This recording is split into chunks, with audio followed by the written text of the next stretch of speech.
Bonjour, bienvenue dans cette partie sur les nombres et calculs. Nous allons ici parler des nombres premiers. Tout d'abord, on en entend souvent parler, connaît-on réellement la définition d'un nombre premier? Eh bien la voici, un entier naturel qu'on va appeler, on verra après, mais déjà non nul, est dit premier lorsqu'il possède exactement deux diviseurs.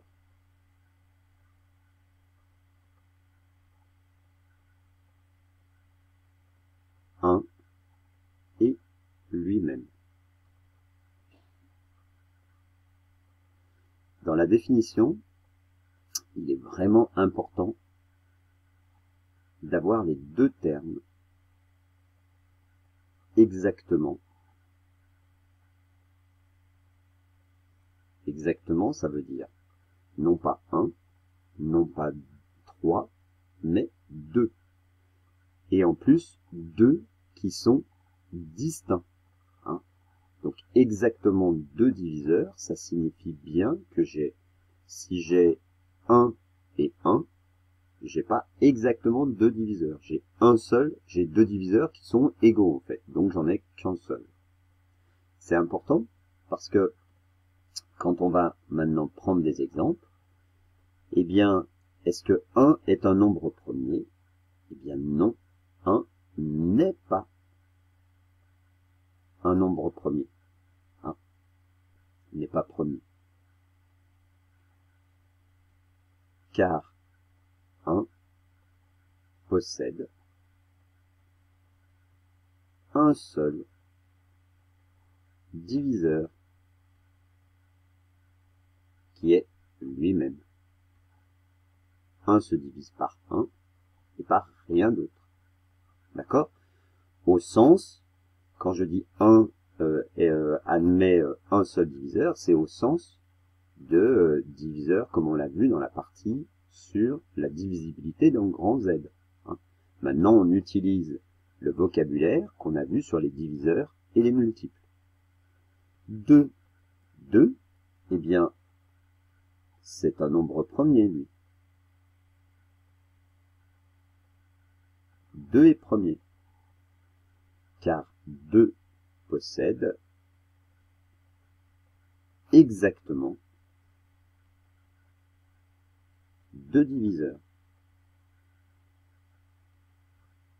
Alors, qu'est-ce qu'il a comme diviseur?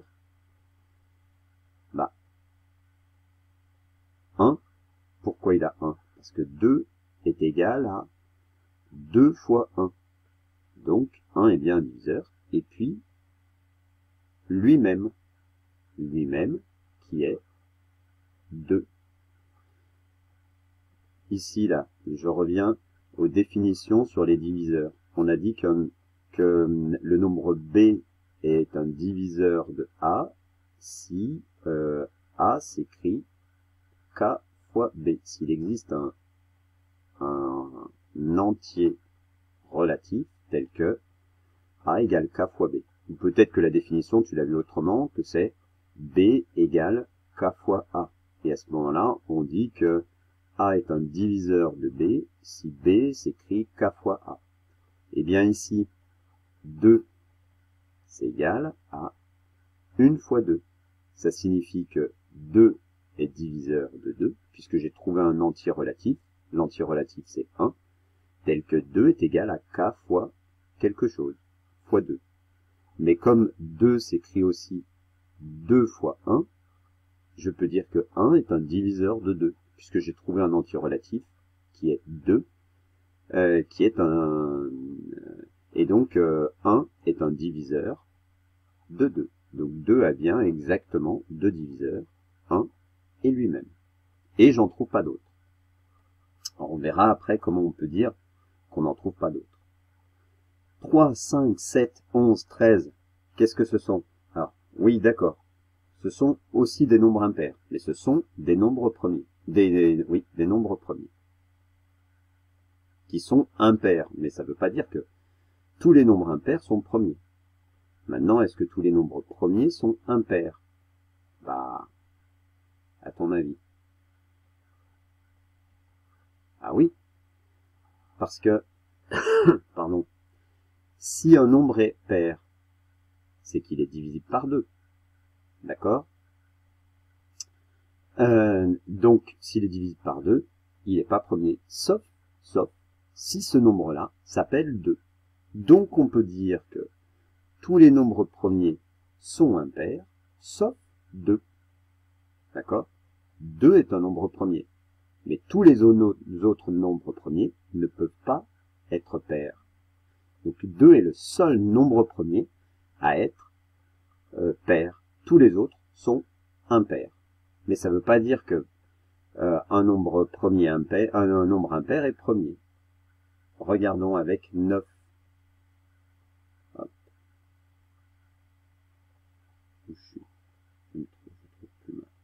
Voilà, 9. Est-ce que c'est un nombre premier? Bah, non, n'est pas premier. Car 9 est égal à 3 fois 3. D'accord? Et que 9 a pour diviseur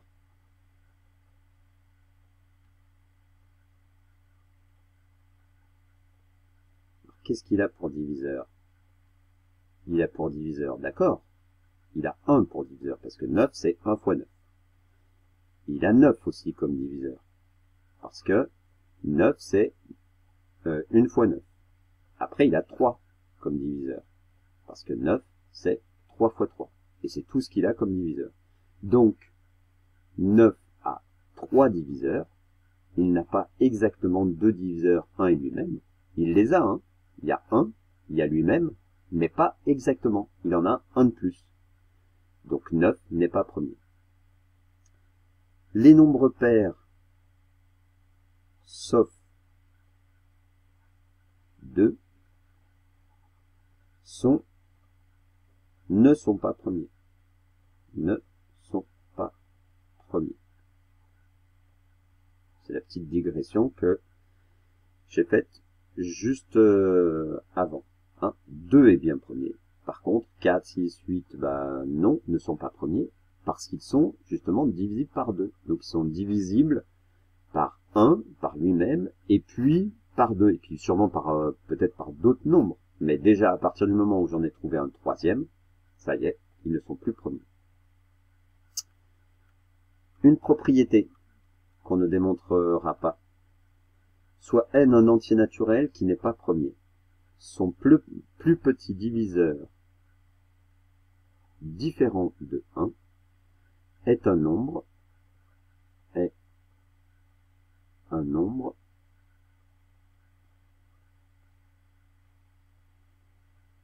plus petit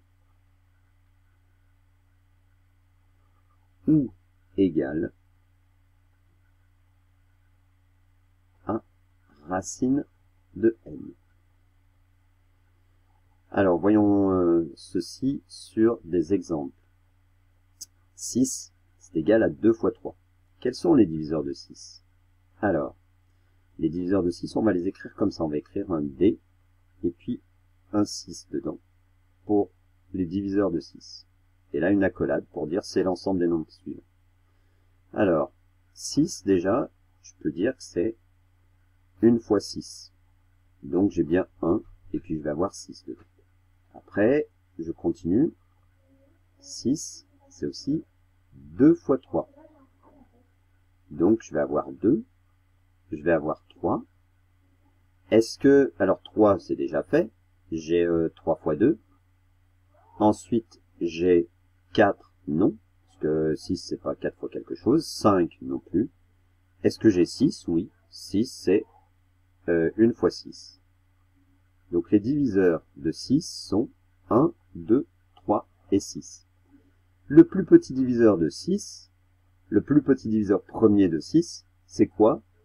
Alors, en nombre premier, j'ai 3, j'ai 2, bah le plus petit, c'est 2. Si je calcule racine de 6, c'est environ 2,44. Son plus petit diviseur, différent de 1, est plus petit que racine de 6. Donc on a bien cette propriété.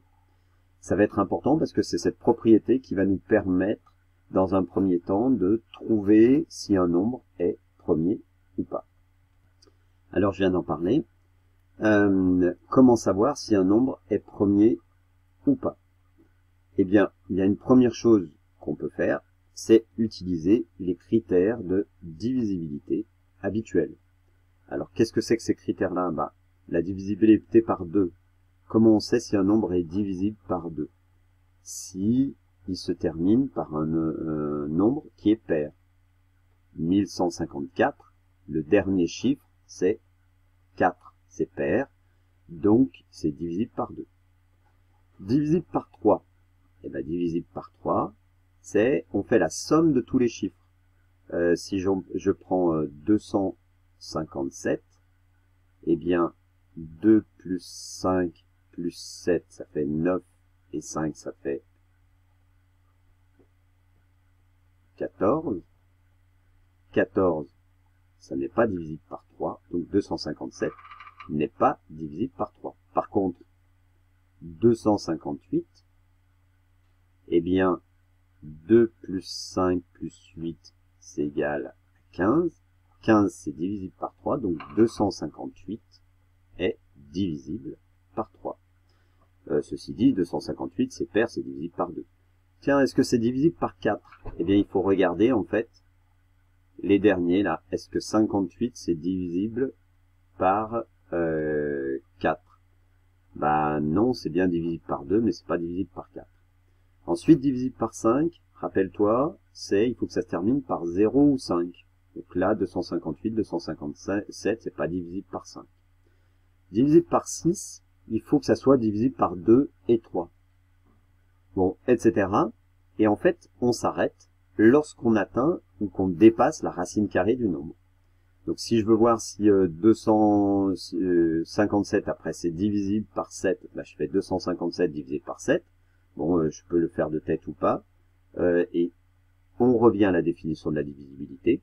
Si je trouve un entier relatif tel que 257 c'est égal à k fois 7, alors c'est bien divisible par 7. Sinon, non, et je continue, etc. Jusqu'à ce que j'atteigne racine carrée de 257. Enfin, environ. Je m'arrête juste avant, c'est pas la peine de dépasser. Ça, c'est la première méthode. La deuxième méthode, c'est on peut utiliser la division euclidienne. La division euclidienne, entre deux nombres a et b, c'est, je te rappelle, b égale, alors on n'écrit pas avec b, on l'écrit avec a en général. Alors, on le voit, j'ai dû le voir il y a assez longtemps. Ou peut-être pas. A égale, moi je dirais à peu près 4-5 ans. B fois Q plus R. Ça c'est la division euclidienne de A par B. Et on écrit notre nombre. Si on trouve un reste qui est égal à 0, ça veut dire que les deux nombres A et B ne sont pas premiers entre eux. Sinon, on s'arrête lorsque le quotient est plus petit que le diviseur. D'accord? Le quotient Q plus petit que le diviseur. Alors, voyons voir quelques exemples. Est-ce que 45 est premier? Tu peux à chaque fois mettre sur pause, réfléchir, écrire et puis le faire et vérifier. Non, 45 n'est pas premier, car 45 est divisible. Alors, le plus visible, le divisible, bon, c'est par 5, puisqu'il se termine par un 0 ou par un 5. Ceci dit, il est aussi divisible par quoi? Par 3. Parce que regarde, 5 plus 4, ça fait 9. 9, c'est divisible par 3, donc c'est aussi divisible par 3. Tiens, ça nous servira pour la suite, les diviseurs de 45. Alors, comment on fait? On dit 45, c'est 1 fois 45. Ok? Ensuite, 2 fois quelque chose? Non. 3 fois quoi? 3 fois Bah, 3 fois 10, 30, 3 fois 5, 15, donc 3 fois 15. 4, non, puisqu'il n'était pas divisible par 2. 5, bah oui, 5, on vient de le dire, c'est 5 fois combien? Eh bien, 5 fois 9, c'est dans les tables.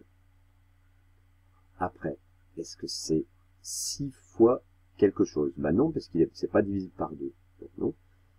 7, non plus. 8, non plus. 9, bah on vient de dire, c'est 9 fois 5. Alors, quand est-ce que je m'arrête? Racine de 45, en fait, je suis allé un petit peu trop loin, hein, parce que racine de 45, c'est environ égal à quoi? À 6, quelque chose. Parce que 6 fois 6, 36, et 7 fois 7, 49. Donc c'est 6, 6 et voilà, et des brouettes. Donc je m'arrête là, et je peux dire que les diviseurs de 45, eh bien ce sont quoi? Je les mets dans l'ordre. Donc il y a 1, après il y a 3, tu vois, je fonctionne dans ce sens-là. Il y a 1, il y a 3, il y a 5, après il y a 9, et puis c'est vrai qu'après j'allais repartir dans l'autre sens. Donc il y a 9 fois 5, donc il y a 9, après il y a 15 fois 3, donc il y a 15, et puis il y a 45. Et on a trouvé tous les diviseurs de 45. Est-ce que 43 est premier? Alors, faisons racine de 43. Racine de 43, c'est aussi environ égal à 6, quelque chose. Parce que racine de 49, c'est 7, d'accord? La racine carrée parfaite avant, c'est 36, enfin c'est 6. 6 fois 6, 36, donc on va s'arrêter à 6. Et on essaye. Alors 43, ah, c'est égal à 1 fois 43, d'accord. Est-ce que c'est divisible par 2? Par 2, non, puisque c'est impair. Non. Par 3, non. Parce que 4 plus 3, ça fait 7. Et que 7, c'est pas divisible par 3. Par 4 non plus, puisque c'est pas divisible par 2. Donc ça peut pas être divisible par 4. Par 5, non, parce que ça se termine pas par 0,5. Par 6, non. Pourquoi? Parce que c'est pas divisible par 2 et 3. D'accord? Et je m'arrête là, parce que racine de 43 est environ égale à 6 quelque chose. Donc, 43 est un nombre premier.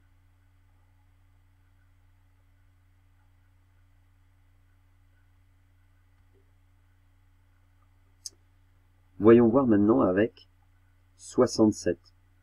Alors, et cette fois on va utiliser la division euclidienne. On écrit la division euclidienne de 67 par avec chacun des quotients. Alors, 67 c'est 1 fois 67 plus 0. C'est aussi, je prends 2, 2 fois, jusqu'à en fait ce que le quotient soit inférieur, soit supérieur au diviseur. Alors, c'est 2 fois quoi? 2 fois 32, 2 fois 32, ça fait 64, plus 3. Ok. Je continue. C'est 3 fois quoi? 3 fois 22, c'est 66, plus 1. C'est pas plus petit, donc je continue. C'est 4 fois, alors 4 fois 15, ça fait 60, 4 fois 16, 64, 64, oui. 4 fois 16. 4 fois 16, 40, 4 fois 64, plus 3. Prenons 5. 5 fois 13. 5 fois 13, 50, 5 fois 3, 15, ça fait 65, plus 2. Je continue avec 6. 6 fois, 6 fois 11. 6 fois 11, ça fait 66. Il me reste 1.